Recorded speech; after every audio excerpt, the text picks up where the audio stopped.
Why aren't more people talking about how fun building a PC can be? Let's dive into making your dream machine a reality. First up, let's talk budget builds. Got $600? Grab a Ryzen 5 5600 and a Radeon RX 6650 XT for smooth 1080p gaming.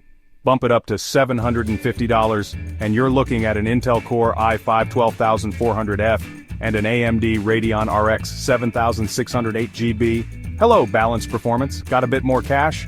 For $900, the NVIDIA RTX 4060 Ti is your ticket to 1440p gaming bliss, and at $1,000 you'll be set for both 1080p and 1440p with an even better experience.